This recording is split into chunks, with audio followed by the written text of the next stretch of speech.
Well, it's that time again, and it's Ralph and Lonnie back with a forecast. And how can we believe that it's already November? Time is flying. So, I'm going to read you the beginning of the calendar for this month. This month is filled with aspects, ingresses and changes, so be prepared. The first and third weeks are especially interesting and potentially exciting. The big shift is Jupiter turning retrograde on the 11th and Saturn turning direct on the 27th, so the bull market will likely turn into a bear as people focus on protecting their assets rather than risking them. But with so many outer planets retrograde, global affairs will feel stymied. Scorpio and Sagittarius can be great times for the family and personal life, so focus on your personal well-being and tune out the news and the noise. That sounds like extremely good advice these days. What do you think? So grab your calendar and follow along. So we're going to start you off with the first week of November, and we're going to add in an extra day because it starts on Saturday, November 1st, and we're going to cover up to Saturday, November 8th. Now, on the first, there's no aspects, so we didn't forget it. There's just no aspects that day, but the rest of the month makes up for it. But on the next day, as daylight savings time ends, always nice, and then there's a whole lineup of very positive aspects to the moon that day, so it's a very social day. Don't sit on the couch just watching TV. Get out there into the world. And in that social vein, the only thing you have to watch out for is that Venus square Jupiter, because we look for this when we're consulting for contacts between Venus and Jupiter in the natal chart, indicate issues surrounding sugar. Venus is the love of the sweetness of life, and Jupiter makes everything bigger. So depending on what the aspect is, it changes the contact a little bit. Those squares are something out of left field, so they're not kind of the normal things that you would think of, but maybe something like candida or some other funny, skin rash or something that's an issue from sugar. Don't overdo the chocolate cake that day. That's all. Don't overdo the big gulp. Just watch out how you manage that carbohydrate level on that day. It's really the way to do it. But it's also a very good day to discuss, for instance, finances and how you're going to use finances as we're getting close to the holiday season when we start going around deciding what can we splurge on, in terms of gifts. Now, on the Monday, the only thing going on is a Mars trine Neptune. What's interesting about this is that Neptune is just backed into Pisces.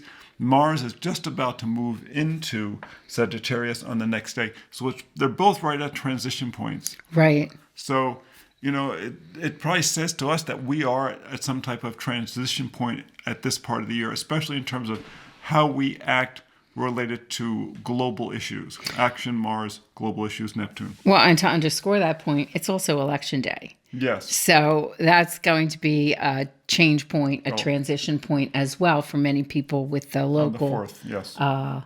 With the local elections coming up the next day on Tuesday, the 4th. And there's not a lot of elections that day, but I believe there's a certain number of governor races. Here in California, we're voting upon redistricting. So it's a very chaotic chart on the 4th. You've got Mars is opposite Uranus.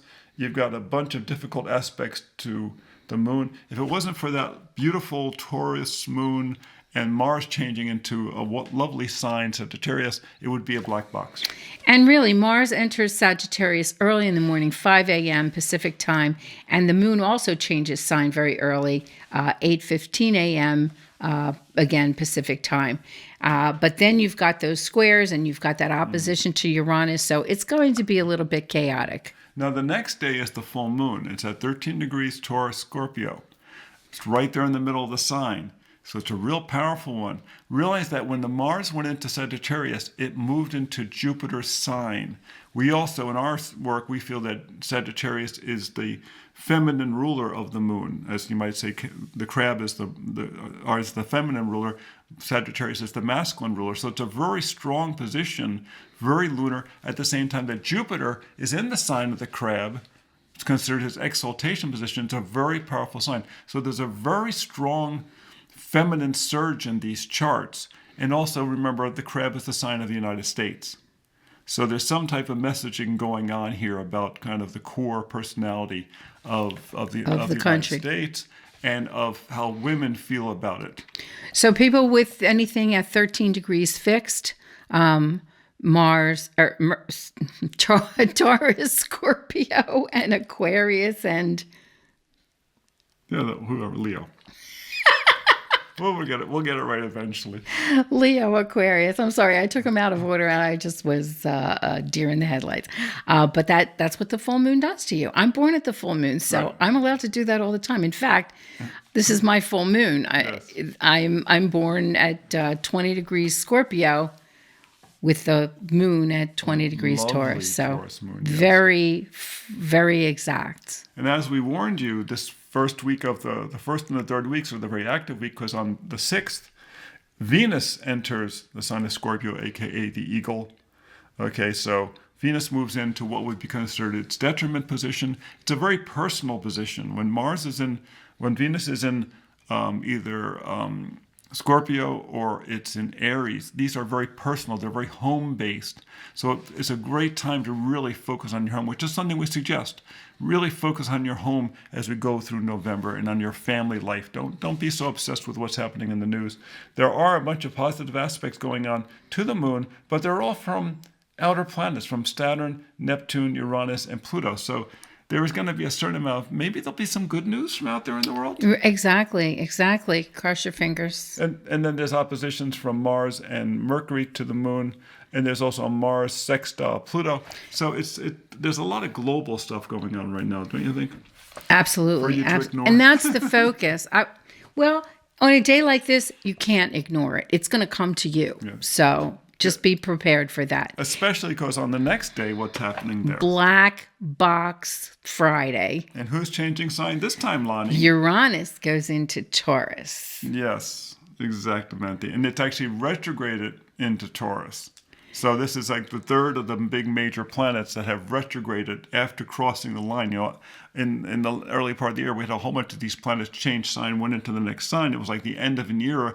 And now we're kind of being dragged back to be reminded about what that era was about, that we thought we were over already. Well, and so remember, there's just the day before, you'll see that the moon was conjunct Uranus in Gemini. Now, Uranus has moved off of that. So that could be a little bit of a stabilizing effect, even though it's turbulence when a planet changes signs. Those squares are going to also affect the frivolity of the day. Then on the 8th, the Saturday, it's real simple. The moon has moved into the sign of the Crab. Really take care of home stuff. It's trine Venus. It's square Neptune. It's a great day to focus on home issues, on cooking, taking care of people, shopping, things like that. And don't worry about it. The week is gonna end uneventfully. Let's put it that way. So we'll look for you again at the next forecast. Make sure you visit us at Planetary Calendar Astrology on YouTube. And you can always visit our website at planetarycalendar.com. And as we're coming close to the holiday season, a perfect gift would be Reclaiming Astrology from the Patriarchy. The story of the stolen Zodiac begins. This has been a labor of love for us. It tells how the signs were changed. It tells how the sacred geometry was broken, and about how we can dramatically improve the practice of astrology by getting back to the original geometry and the original signs. And another wonderful gift, of course, is the planetary calendar for 2026. If you want to be prepared for the coming year, comes in the wall sizes, comes in the pocket sizes, and in the day planner, of course, and the digital. So just saying, you might find it helpful as we go into another really interesting year ahead.